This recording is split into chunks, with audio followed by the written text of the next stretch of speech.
Hi friends, good morning. आज हम पढ़ेंगे डिफेंस मैकेनिज्म जो कि सिगमंड फ्राइड ने दिए हैं।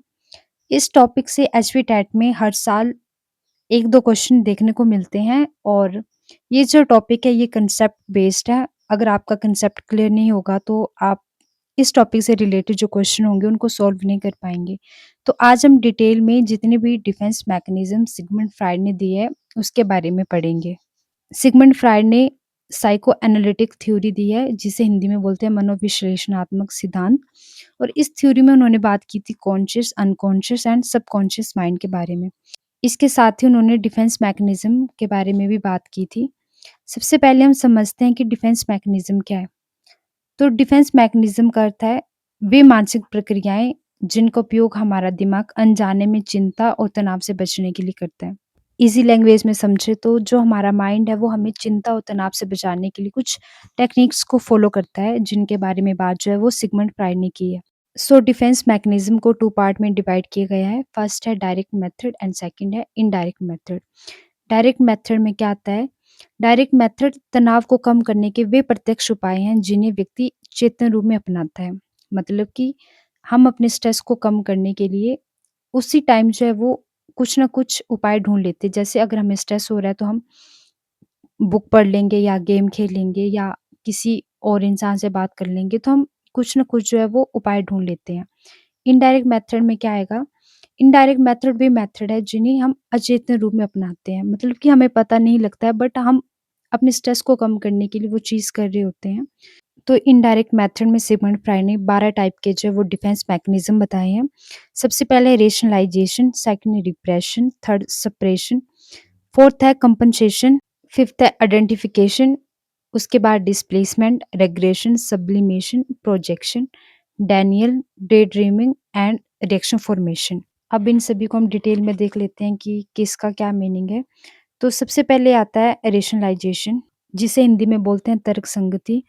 आप कोशिश करना कि जितने भी डिफेंस मैकेनिज्म है उनको इंग्लिश में याद करें क्योंकि हिंदी में इनके नाम जो है वो थोड़े से डिफरेंट हो जाते हैं। सो रेशनलाइजेशन का मीनिंग है कि अपनी बात को सही ठहराने के लिए झूठे कारण और प्रतिक्रियाएं देना। फॉर एग्जाम्पल, फेल हो जाने पर अध्यापक को दोष देना। मतलब कि अगर बच्चा फेल हो गया तो वो खुद की गलती नहीं मानेगा कि मैंने नहीं पढ़ा, वो बोलेगा कि टीचर ने नहीं पढ़ाया तो इसलिए वो फेल हो गया। सेकंड है रिप्रेशन, जिसे हिंदी में बोलते हैं दमन। इसमें क्या होता है कि जो व्यक्ति की जितनी भी पेनफुल मेमोरीज होती हैं या कोई थॉट होते हैं या जितनी भी भावनाएं होती है वो उसके अनकॉन्शियस माइंड में चल जाती है। मतलब कि एक टाइम के बाद उसकी जितनी भी मेमोरीज होती हैं वो अपने आप ही फॉरगेट हो जाती हैं। थर्ड है सप्रेशन, जिसे हिंदी में बोलते हैं शमन। इसमें क्या होता है कि जो व्यक्ति है वो किसी चीज को भुलाने के लिए खुद को फोर्स करता है।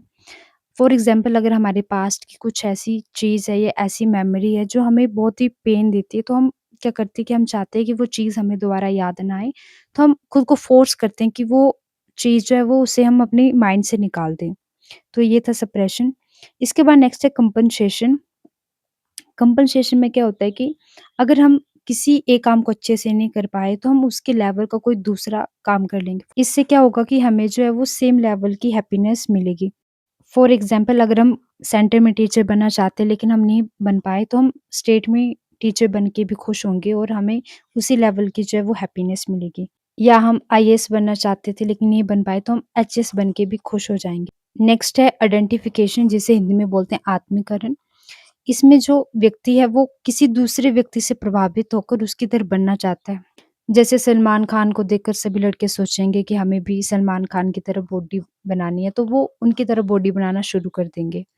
इसके बाद नेक्स्ट है डिस्प्लेसमेंट, जिसे बोलते हैं प्रस्थापन। डिस्प्लेसमेंट का मीनिंग है कहीं का गुस्सा कहीं और निकालना। मतलब कि हम किसी और चीज़ के लिए गुस्सा है लेकिन हम अपना गुस्सा उस चीज़ के बजाय किसी दूसरी चीज़ पर निकाल रहे हैं, तो इसे हम बोलेंगे डिस्प्लेसमेंट। सेवंथ है रेग्रेशन, जिसे हिंदी में बोलते हैं प्रतिगमन। इसमें क्या होता है कि जो अडल्ट है वो बच्चे की तरह बिहेव करता है, जैसे गुस्सा आने पर चिल्लाना या तोड़-फोड़ करना। नेक्स्ट है सब्लिमेशन। इसमें क्या होता है कि जो पर्सन है वो गुस्सा आने पर गलत काम ना करके सही काम करता है, जो कि उसके लिए पॉजिटिव होता है। फॉर एग्जाम्पल, अगर किसी का ब्रेकअप हो गया तो वो क्या करेगा? जिम चला जाएगा, बॉडी बनाएगा। तो ये क्या एक पॉजिटिव वर्क है जो वो करता है। उसके बाद नाइन्थ है प्रोजेक्शन। प्रोजेक्शन में क्या होता है कि जो पर्सन है वो अपनी कमी को स्वीकार नहीं करता, जैसे ये मैंने नहीं किया, ये उसकी गलती है। या अगर कोई पर्सन किसी से जेलस हो रहा है तो वो बोलेगा कि वो इंसान मेरे से जेलस हो रहा है, जबकि वो खुद दूसरे इंसान से जेलस हो रहा होता है। तो नेक्स्ट है डेनियल। डेनियल का अर्थ होता है चीज़ों को नकारना। For example, smoker ignore warning. जैसे अगर कोई स्मोकर है तो उसे पता है कि इस चीज़ से जो है वो उसे नेगेटिव इम्पैक्ट पड़ेगा, उसकी हेल्थ खराब होगी, लेकिन वो क्या करता है, उस चीज़ को इग्नोर करता है। नेक्स्ट है डे ड्रीमिंग। डे ड्रीमिंग में क्या होता है कि जो इंसान है वो अपनी प्रेजेंट की रियलिटी से दूर भागने के लिए इमेजिनेशन करता है। फॉर एग्जाम्पल, जैसे अगर कोई इंसान अभी गरीब है तो वो अपने मन में सोचेगा कि अगर इन फ्यूचर मुझे जॉब मिल जाती या मैं अमीर हो जाता हूँ तो मैं ऐसा करूँगा या ऐसा करूँगा। बहुत सारे जो है वो ड्रीम्स देख लेता है, लेकिन इन प्रेजेंट में जो उसकी रियलिटी है वो उससे दूर भागता है। लास्ट है रिएक्शन फॉर्मेटिंग।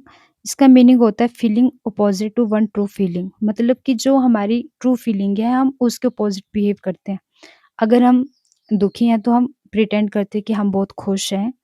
तो ये होता है रिएक्शन फॉर्मेशन। तो ये थे टोटल 12 डिफेंस मैकेनिज्म जो कि सिगमंड फ्राइड ने दिए हैं। आई होप कि आपको समझ आ गए होंगे। सो आज के टॉपिक को यहीं पे ख़त्म करते हैं और मिलते हैं नेक्स्ट वीडियो में। Stay happy and healthy.